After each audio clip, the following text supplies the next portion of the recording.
yeah, I've started putting myself out there on Facebook, on LinkedIn, and it's gained unbelievable traction. The overall GDV is going to be just under £2 million there in the last 12 months, with an annual rental income of just over 103,000, of which profit will be just over £72,500 per annum. I was saying that I want to give up my job to be able to do this full time, and a lot of people thought, oh wow, really? And yeah, I'm dead serious about doing this because I've had enough of working for other people. So please, let's show appreciation, put your hands together for Chris Wills. Hi Chris, how are you? Yeah, good, thanks. Good. Right. Please, yes, good, thank you. Have a seat. There's the control of your queen, one moves you forward. Cheers. Thank you. So Chris, first of all, thanks so much for agreeing to come and share. And I know people are getting a huge amount from listening to your case study and pick up lots of tips, hopefully. So first of all, Chris, just give us a bit of a background. What do you do for a living other than property? So my main job's still full-time employed. I'm an IT architect for a big waste management company. Probably heard of them, BRRR Waste. They're all over the country. Okay. So I look after their most of their IT infrastructure really, which is quite a full-on job. It's a lot of responsibility, as you can. And you've got a young family as well? Yeah. So I've got a 5-year-old daughter who's a bundle of joy, but a handful, shall we say? And I've got another one on the way end of January. Yeah. So a little Congratulations. Boy. Thank you. Yeah. Brilliant. So, good. Busy. And so when did you? Let's talk a bit about your property experience. When did you first get into property, and how did that happen? So before Mastermind, I had a single buy-to-let in the nearby city of Exeter, which was mine and my wife's previous house. Right. And when we moved to where we live now, I was determined to keep that because I knew the rental market was very strong. Yeah. And I thought, well, it's going to be a little bit of additional income, which will help. And yeah. So that was in 2014. Okay. When we rented that out. I guess, does that make me an accidental landlord? I suppose. Well, I suppose in a way, but although it was an accidental landlord with a deliberate plan. Absolutely, you did it intentionally. Yes. Many people might have a home they move and they can't sell it or whatever, so they decide to rent it instead. But your plan was to rent that out, which is very much how I started as well, actually. Yeah, exactly. Yeah, I've obviously heard your story a few times, and and that was pretty much the same idea. Yeah. And but then I thought, well, that's it. Then that's going to be my pension, and I'll just have a nice bit of rental income. It's very sort of small-minded, small-time thinking, if you see what I mean. And never really knew how to kick on and build a bit of a portfolio. So until Mastermind, didn't have anything else. So what happened? How did you? Because obviously you something made you change your thinking then. So what was the catalyst for you to change your thinking? I'd heard of a few other people doing quite well for themselves in property, and I had a friend who wanted to get into it as well. So I sort of had a bit of a conversation with him and said, rather than I try and go my separate way and you go your separate way, let's pool our resources together and team up and go from there. And that's where it sort of was born out of that, really. Okay. And he'd heard of some other training people and talked about that. So I started having a little search, and you popped up on Google, and away we went from there, really. So I watched a couple of your webinars, and like I say, that really opened my eyes as to how you can do it, and it sort of skyrocketed from there. Really. So you kind of then came on to Mastermind Accelerator. Yep. Yeah. And so what was it? So someone who was, I suppose, relatively new, apart from that one investment, which had been. There's a difference between going and looking for an investment property to buy as opposed to something that's been your home that you then turn into investment, isn't there? Big time. Yeah, big time. So what was it that the 3-day accelerator that really got you thinking or got you moving forward? I think one of the key things was, rather than looking for a property, you've got to look for a seller, like you've said 100 times over. And that was quite enlightening for me, because I used to look at properties just kind of for the hell of it, to be honest with you. And you'd see something and be, oh, that'd make a great rental, buy it for the price it's on, rent it out, job done. But then you obviously need a massive deposit. Yeah. That money is then going to be tied up in that property for years before the rental income will pay it off. Yeah. And to build any kind of portfolio using that methodology is just takes a long time. It's just barely going to happen, really, is it? Unless you get really lucky.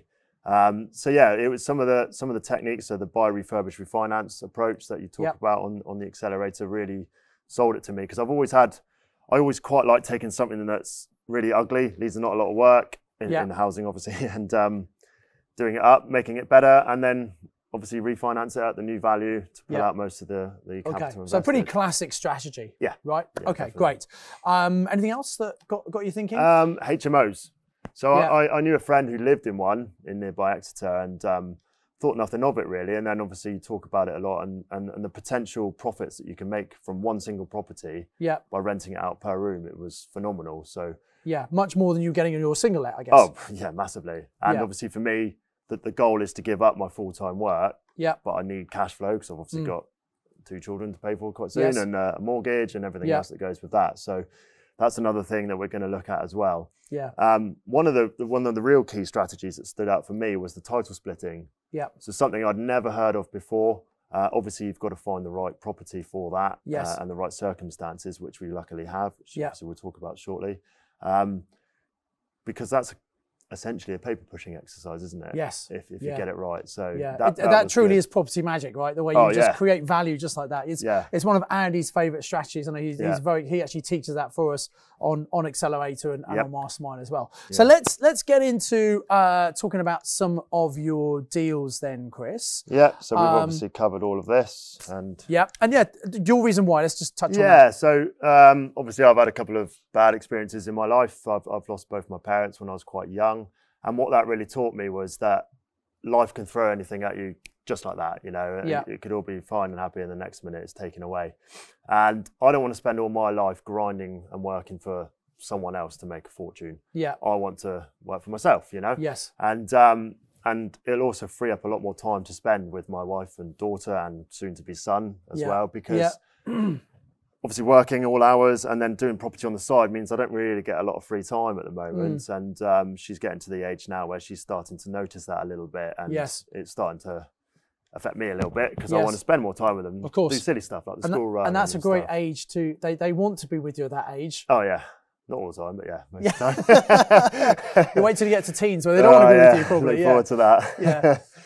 But yeah, that's my main reason why, because, you know, I want to be in charge of my own time. I don't want to have book annual leave to just disappear for 3 days on a holiday and be at someone else's whim. I have to go to meetings because someone else tells me I've got to go to meetings and all that kind of stuff. So yeah, they're my real reasons why I'm doing all of this, to free up my time and to spend more time with them and do what we really want to do. So as we've said a few times before, to get great results, that it means actually a commitment to some short-term sacrifice, because you're doing a full-time job and then you're getting in the property as a side hustle, so to speak. Yep. And that does take commitment to do Absolutely, that. But as we'll see, the results you've achieved kind of make it worthwhile, right? Yeah, 100%. Yeah. Okay. 100%. So let's talk about what you were looking to achieve and the targets and things. Yeah. So the targets, you've obviously got your banner for Mastermind, and that really hit home with me because your £50,000 income is pretty much what my salary is. Yeah. And so I was like, oh yeah, I'd love to have that. Yeah. Just coming in without having to do anything. Do you think that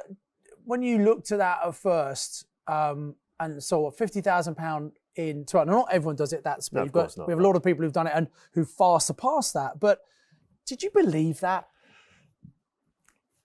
I was a bit skeptical to start with, but then I watched a lot of previous case studies of people that have absolutely smashed it, and I'm sort of stood there thinking, well, if they can do it, why can't I? Or why can't anyone else do it? So exactly. I really, watched them all and learned how they'd done it and read your book, obviously, and various other stuff. And I thought, this is for me. This is what I want to do. I've always liked property. Yeah. But and this is the way to do it. Yeah, never knew how to really kick on and do it properly. So, okay, great. Yeah. So the first deal we did was a pretty run-of-the-mill mid-terrace. It was a 3-bedroom house.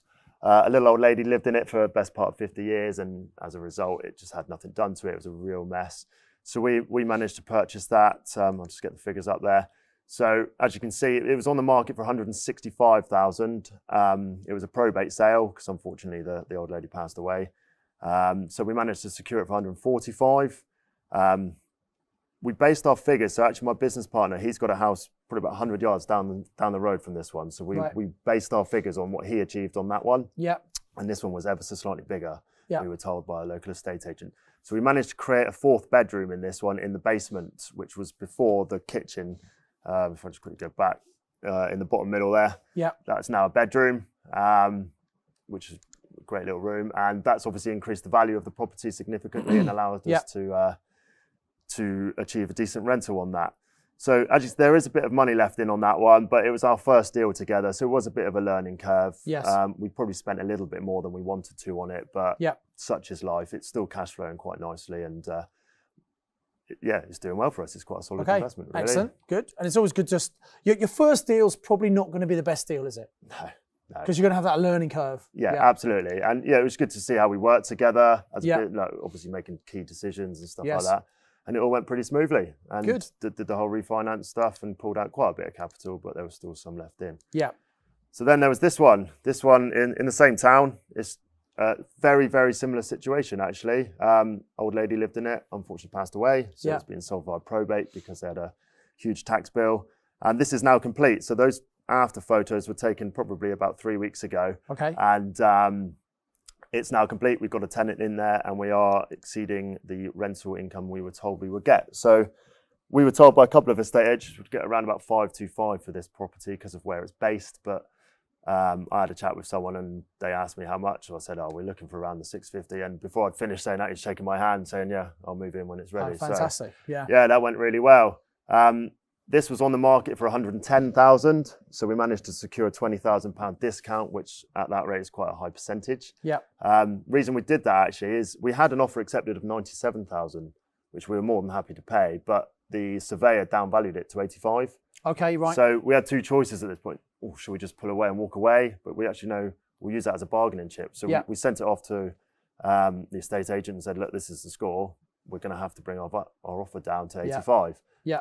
They wouldn't drop to that. They said 90, and we thought, yeah, fine, because we're still saving 7,000, which will help towards the refurb cost. Now, I love these case studies because so many valuable lessons come out, and that's a great tip. If you ever get a down valuation, you can use that as a bargaining tool to reduce the price. I've done this, and I know many masterminds have done it as well.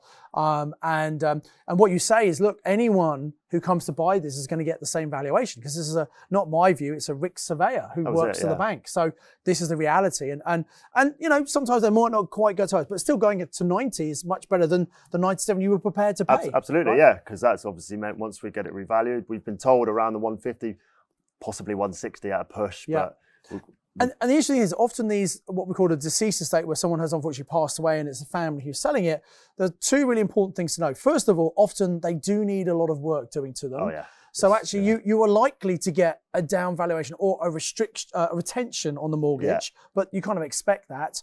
But also often when the property's been inherited, it's not cost the new owners anything. So everything they're getting out of it is kind of profit. So sometimes there is some scope for negotiation. Absolutely, yeah. And like you said there, we had a professional's opinion. And they would have obviously done all the research to get to that valuation. And they valued thousands of houses. So again, so it's not like we were trying to squeeze them down. We just said, look, this is the score. Yes. Yeah. Great. And it's out of our hands, and that's what's happened. So yeah, that one's rented out, and we're going to be refinancing that in January next year because we'd have had it for 6 months at that stage. Great. Yeah. Okay. So then there's this one. And the reason it's titled Game Changer, because it's exactly that. So this one was on the market. Starting off with smaller properties, which is a good way to do it, obviously. Yeah. Before you go for a big one. I know. We always joke about this because you talk about the property ladder. We sort of started here, went here, and then this one has jumped us up to here. Yeah. Because this was on the market actually when I started Mastermind. And I looked at it and I thought, how in God's name is that only on the market for what it's on the market for? Because I know properties up there are double that easy. Yeah. And the reason being, you can see the state of some of the before pictures there. Yeah. There was tenants living in. So those bottom right 3 photos that have just come up on screen, there was a tenant living in that flat, which is appalling. And the before and after ones are the first flat that we finished. So this property is actually 6 flats in a big old Victorian house in an amazing part of the town. You've got Dartmoor is about 5 minutes up one way. Where I took the photo there in the sunlight, the train station's right behind us, and that's just reopening in 2 weeks' time. Yeah, wow. So we can get great links location to London and stuff like that. So it was on the market for 400,000, and we didn't really know why it was so cheap until we started liaising with the estate agent. It was actually a repossession. Right. So the landlady that had it at the time had an improvement notice put on the property, and I didn't know what that meant at the time. So obviously I had to do quick research, and it's obviously, as you know, a legally binding notice to say you've got to do X, Y, and Z to bring it up to bare minimum standards, because obviously you saw the pictures wasn't there. obviously, And that was going to come in at around about £150,000 worth of work. Yeah. So she just... Money which she may not have had. Yeah, well, not a lot of people do have that, do they? Yes, that's right. So she just abandoned ship. She just literally chucked the keys into estate agent and absconded to Australia, and no one's ever seen her since. Wow. So it got repossessed. There was an offer for 350 accepted on this when we tried to go in and have a look. We were willing to pay 375 because we knew what this could be worth. And again, it comes back to the whole, once I'd learned about how to title split after the refurbishments as well, which would significantly increase the value. That offer for 350, they pulled out because they got so far into their legal process that it turned out you were purchasing the master lease of the property, not the freehold. Right, okay. Which can throw up a few problems, obviously. Yes. But we had our solicitor look at it, and she went through it with a fine-tooth comb and said, actually, you are pretty much the freeholder because you're responsible for the maintenance, insurance, the general upkeep, everything really. And it was it's one of those old, those massive old leases that were written in like calligraphy. In 1878, I think it was drawn up. So fair play to our solicitor. She said she had to literally go through it with a magnifying glass. Using language that I couldn't even understand myself. So hats off to her for that. But she essentially said, yeah, this is a goer. So we thought we'd try a sneaky offer of 300,000 just because. They obviously said no. So we thought, well, rather than just go up in increments of 5 or 10,000, because it looks like you're not really putting a lot of thought into your next offer then. So we tried 312, and we could not believe it when they said, okay, yeah, fine, we'll do it. And so I want to pull out some really, I hope everyone's listening carefully. What Chris is sharing is worth tens and tens of thousands of pounds. So listen really carefully. So first of all, just because someone had made an offer, they'd accepted 350 and it had fallen through, doesn't mean that's all they would accept. So going in at a lower offer is a good thing to do, first of all. And you don't want people to accept the offer you make. You want them to say no, because if they accept, guess what? You paid too much.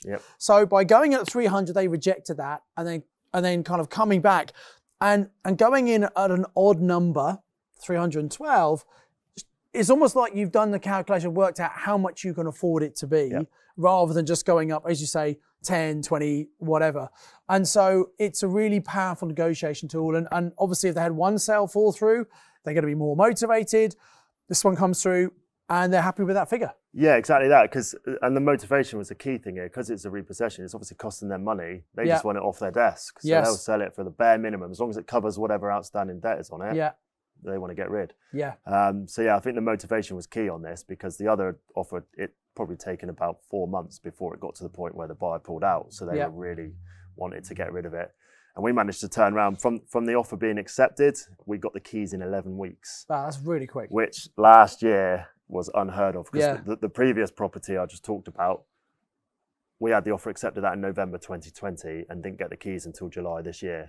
So it's 9 months to the day. And that's because everything slowed down because of lockdowns and COVID and those kind of things. Yeah, and I think one key thing is your power team that gets talked about quite a lot. So we use a different solicitor firm for that other one. They were just your traditional local one, and they weren't really up with all the intricate ways we like to try and purchase properties as an investor, and use like bridging finance and other people's money for deposit and stuff like that. So it just dragged out, I think, unnecessarily. But the new solicitors that helped us with this were, COVID didn't really affect them that much because they're using up-to-date systems and stuff like that. And yeah, it was a really good experience. Good. And the title split there will obviously, that's why we'd get such a good GDV on that one, because each flat will be valued individually. We've had all the leases drawn up pretty much, so we're ready to go on that. So again, just in case people don't understand, this is one of the strategies we teach on our 3-day Mastermind Accelerator. You take a freehold property, and if you have flats that someone else has already converted, that's a really important point. They must be completely self-contained individual flats, own services and things. And in this case, obviously, needed a refurb of each of the flats. But sometimes you get it, and actually there's not much work to do. It's literally the paperwork of your solicitor creating the individual leases. And then the individual leasehold units, if you add them all up, cumulatively, they are worth more than the freehold. So what's the GDV there? That's GDV. That's a conservative GDV. Yeah, I was going to say it should be more than that, shouldn't it? More realistically, we're going to be looking around about the 970, 980,000. So obviously, refurbs about 180 there. So total costs all in are going to be probably just under 600,000 for us. And another thing as well about this is the deposit was all financed by private investors. Yeah. So friends and family. So you've found a great deal. Yeah. You've got other people to put the money in. Yep. You're adding value to it. Splitting the titles, which again increases the value. Then you'll be refinancing, probably get all your money out. Yeah. Probably a little bit extra. I would have thought about 200,000 extra. You know, which is I say a little bit extra. That's kind of quite nice, isn't it? That can be nice deposits to use on next properties. Absolutely, yeah. And you're still going to get an amazing cash flow from it as well. Yeah, and that's the key thing as well. We want to keep hold of this. We might even use one as a holiday let. You can't really see it from those pictures, but there's one entrance to the basement flat which is totally separate to the rest of them. Okay. So because of the location of the building, it would make a great holiday let. So there's a good chance the cash flow could be even higher, assuming that goes. It's what we call a mega deal, really. Yeah, and I sometimes have to pinch myself that we've actually managed to get this, because this was the sort of, for me, this was like the pinnacle of property investing. Getting something like this, doing all the work that's on it, and then doing the other bits that we're doing on it, and it's really elevated us right up compared to, like I say, this is not something I'd imagine we would have done 3 months, 4 months into Mastermind as a program. This is something I saw doing in 5-10 years. After Mastermind, absolutely. But it was really good, and it was all development finance. So we used, like I say, private finance for the deposit and a bridging loan for the rest of it, and that same bridging company are paying for all the work to be done as well. Which has been a whole experience for us, but it's been a great learning curve because we now know how that works and all that kind of stuff. So really, really good. Yeah. So a no personal money down deal for you. Yeah, well, we felt we had to put something towards the solicitor fees. We didn't have to, but we thought we better had, you know, just out of courtesy more than anything. So, and now we are just in negotiations on this one. So another thing that really opened my eyes, and obviously all the recent changes with the planning laws and permitted development, was commercial to residential conversions. Yes. And that's something we are really looking at. This is one I obviously talked about a couple of weeks ago, but we've got 2 more in the pipeline now since, and we're getting quite far with the negotiations on those. So this one, as you can see, is a shop at the bottom. They use the middle floor as an office and the top floor is already a flat. We've had the valuation of it with planning. It doesn't have any planning at the moment, but we've been told the valuation with planning to convert to 5 flats. Okay. So we had a chat with the vendor directly. He's been trying to sell it as an ongoing business for, I think, about 8 years and hasn't really got anywhere. So he changed his thoughts and just wanted to sell it as a building. We've got someone that might be buying the business and relocating it elsewhere. Oh, great. Yeah. Which is good for us because we would then gain vacant possession on the property when we come to buy it.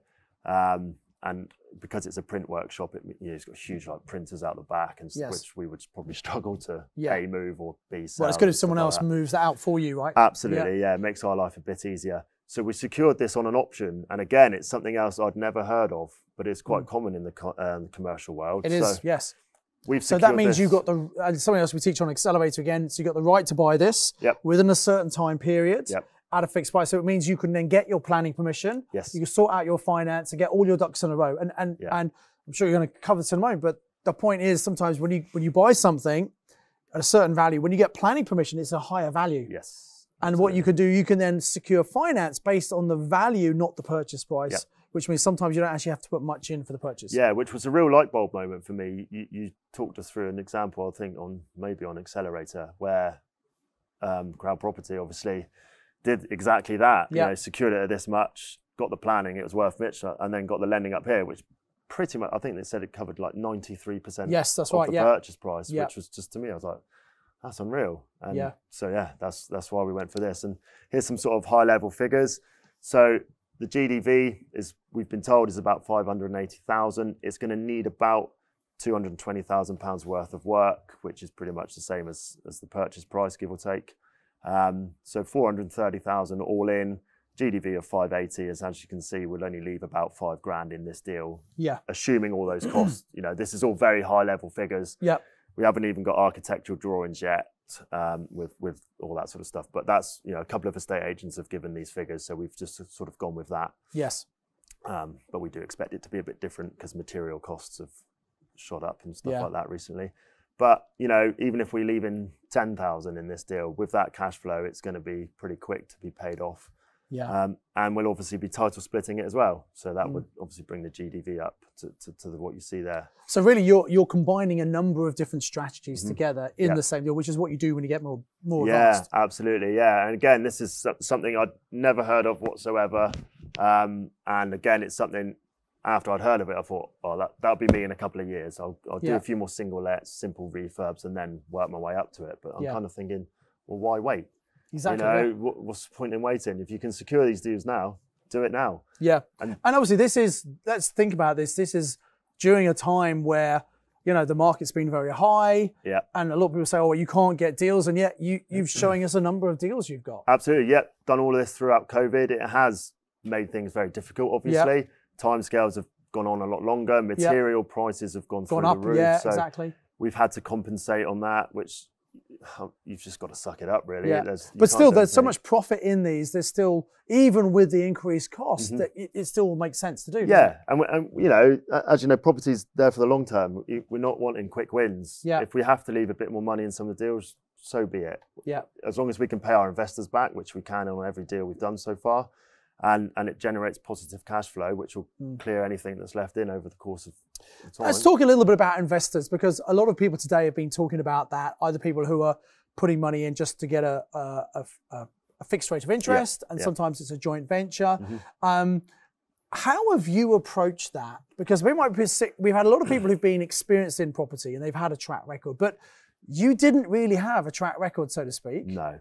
So people might be sitting there thinking, well, how have you done that, Chris? And let's share some just inspiration for people watching, that I believe it comes down to finding really good deals. Yep. Where there's profit for you and for someone else. Yep. But what do you think? That's definitely key, obviously. But I think as well, a lot of people, and this is how I would invest if I was in those shoes, people invest in you as a person.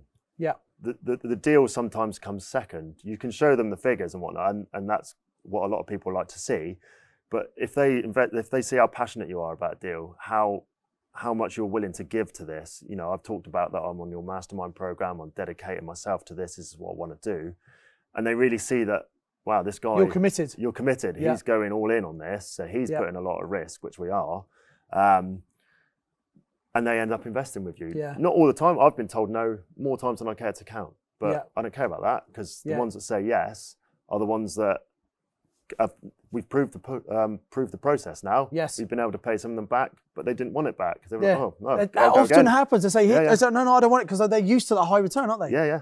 And they're not lifting a finger. That's the beauty of it. Yeah. Because sometimes when you're talking to them, you feel like, oh, I sound like a second-hand car salesman. It's trying to sell them this opportunity. Yeah. But like I say, we've picked up a few investors now, and the proof is now in the process. Because like I say, we've got a bit of credibility now because we've done a few deals, which certainly helps. Yes. But before then, you still were able to do it without having any track record. And for me, I think a very important thing is that, like you said you were on Mastermind, you were investing yourself.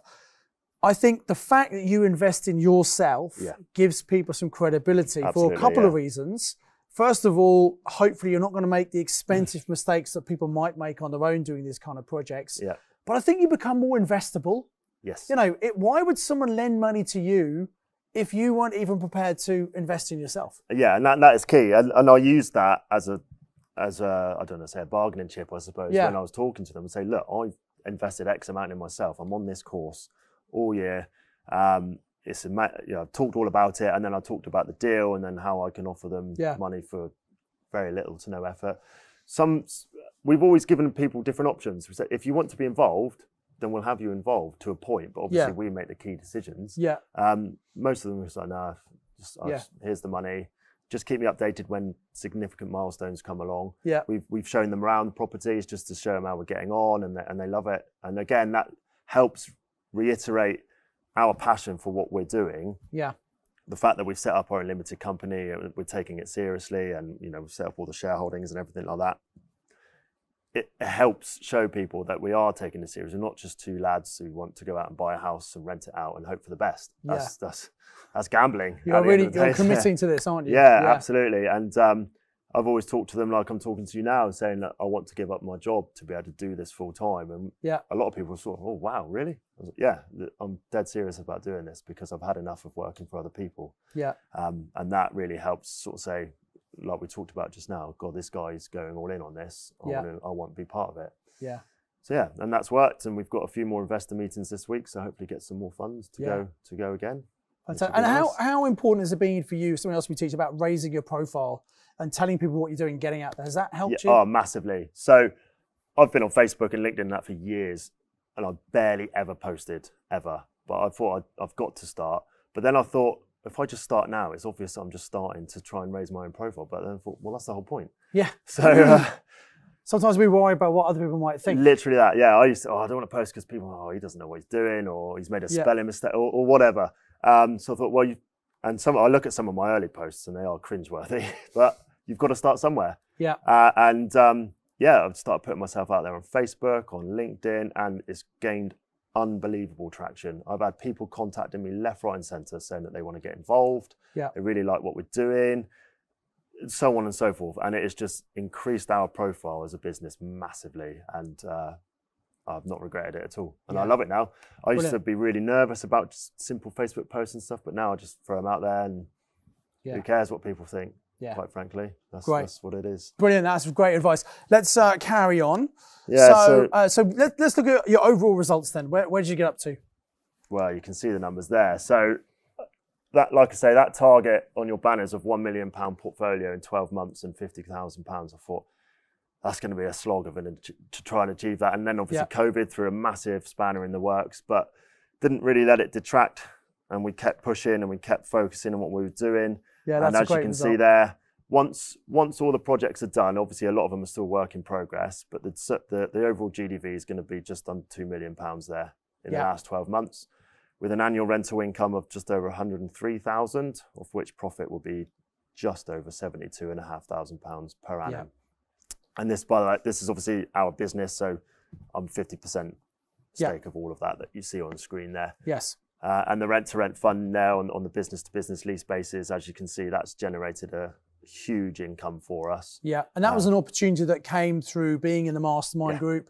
There were some people doing some very clever stuff in London. Yeah, that's right. And you were able to get involved in that, and that's a great return. Yeah, and had I not come on Mastermind, I wouldn't have met the gentleman, and that middle row there wouldn't exist. Yeah. So, yeah, it's testament to doing this and getting out there and meeting people. So I think like the content that you learn is brilliant, obviously, but it's more the people you meet and get involved with. There's only a certain way of doing HMOs, for example, or realty. There's a right way and a wrong way, right? And actually, there might be lots of people that teach you the right way to do it. But I always say to people, I don't think Mastermind Accelerator is more about the content, right? It's about the strategies.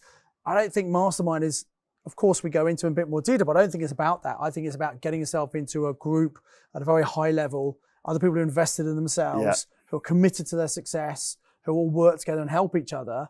And I think it's that community, that support, that accountability. Yes. That's what you're buying into, I think. Absolutely, yeah, because it drags you up to that level. Because they say, you're the person of like the 5 people you hang around with, really, yes, isn't that's it? Right, so if you're rubbing shoulders with people that are doing well, because as you know, some people before Mastermind were doing very well. Yeah, it brings you up to that level naturally. And because I've always naturally competitive, so I'll see someone doing well, I think, I want to beat him. Yes, or I want to do just as well. Not like that, but you know what I mean. Of course, yeah. And it drives you forward. You see other people succeed and you think, I want a piece of that. So it drove me to keep going. And sometimes when things weren't going quite as well, so like a refurb costs a bit more, or a deal didn't materialize for whatever reason, you get a bit frustrated, but then you just move on to the next one. Yeah, and those things happen, right? Yeah. The problem is, I think, when people try and do stuff on their own, those things build up and there are enough people to go, this is too much hassle. Yeah, and they stop. This doesn't work for me.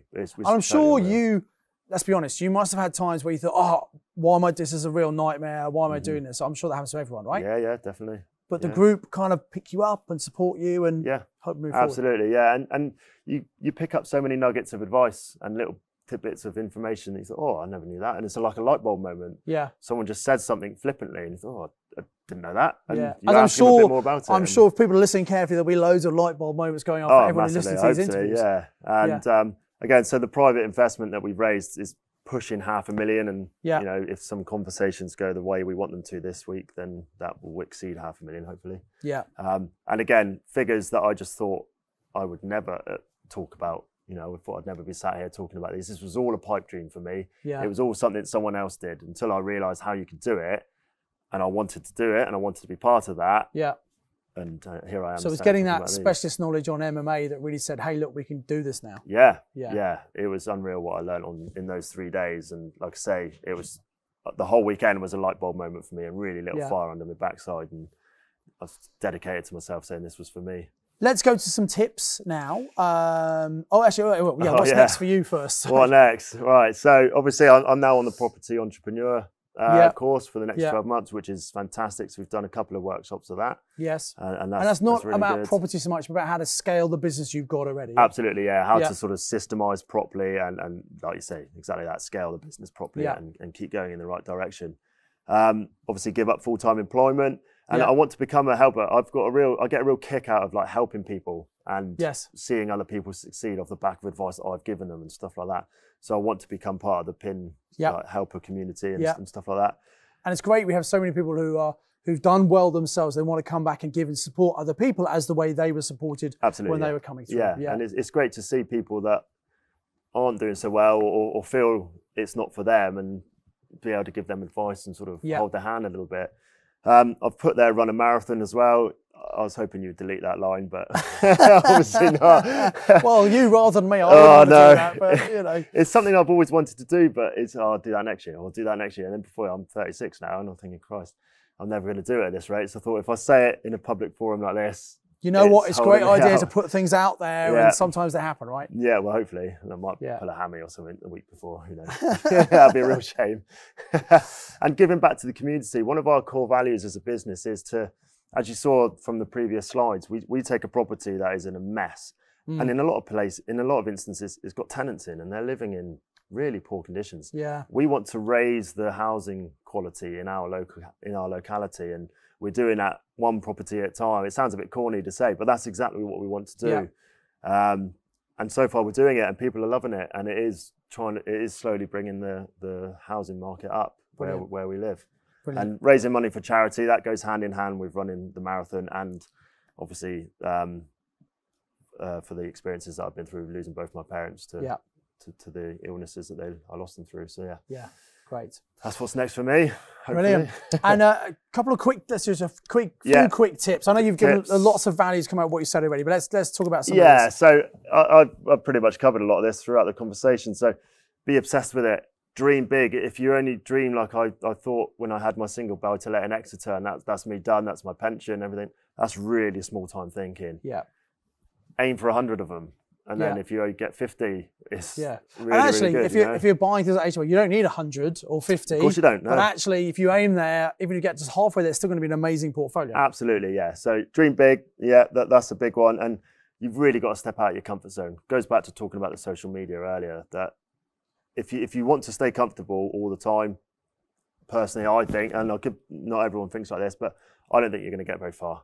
You've really got to step out there, put yourself out there, make yourself uncomfortable, and then it becomes more comfortable as you do it, because it just becomes more natural. If someone said to me 12 months ago, I'll be sat here talking to you, I would have been a bag of nerves beforehand. You're doing really well, by the way. Thanks. I would have probably said, no, I'm all right, I'm busy that day or whatever. But no, now I'm just, any opportunity like this comes, I'll just throw myself at it and just. And guess what? This raises your profile, which will attract more people to you. Hopefully, it's a self-fulfilling prophecy, right? Yeah, absolutely. And the money that we've raised is testament to that, because we've been I've had people reach out to me and say they want to invest, that I kind of knew them to say hello in the street and that was it. But now they're wanting to throw, in some instances, a lot of money at us. And, I never ever thought that would happen. Yeah. And and that comes down to trust in the process, which is something you have drilled into us a number of times throughout the Mastermind we know program. Exactly what works. You just need to go and do it. Absolutely. And you're a part of this fantastic network, and it goes back to the rent-to-rent funding stuff that we've done. Use the network around you. You've got all these people, you've got yourself. You've got to tap into that knowledge and the resources that they have. And if they don't have the knowledge, or in some instances the money, quite frankly, they might know someone who does. Yeah. And you've just got to make use of that. And if you don't, again, you're not really stepping out of your comfort zone, and you're not really going to kick on, because you've just got to give it all. Give everything you've got to it. Absolutely. And I think just for me, just listening to you, Chris, one of the big things I take is just your sheer determination and the persistence you've had, and no wonder you've been so incredibly successful. Yeah, thanks. I mean, like I say, I hear a lot of people make, I want to say they are excuses. I work full time. I work full time. I've got a young family. I've got a young family. Yeah. I've got no time. I have very little time. Yeah. But we still manage to exactly. achieve what we've It's achieved, about so. if you make a decision and a commitment. Yeah. And you make it important enough and have that really good reason why, you will find a way of doing it, right? Absolutely. Oh yeah, always find a way, no matter how hard you've got to work. And yes, there'll be some short-term sacrifices. We've said all the way on these interviews we're doing. We're not saying this is easy, are we? No, it's not easy. It's not easy. But it's absolutely possible, and the time and effort you put in is going to be rewarded so many times for the rest of your life. It's worth doing. Yeah, absolutely. Couldn't agree more with that. Yeah. Brilliant. Chris, it's been amazing to chat to you. It's been great to see your journey, and thank you for coming today to share with everyone. I'm sure it's been really inspirational. I look forward to seeing your future success. Thanks so much. Cheers, Simon. I do hope you got massive value from watching this YouTube video. I'd encourage you to click on the link below to come and do the online training with me. And I've got another video lined up for you, which I think is also going to be really useful, that you should watch once you've registered for the online training with me. So invest with knowledge, invest with skill. I'll see you very soon.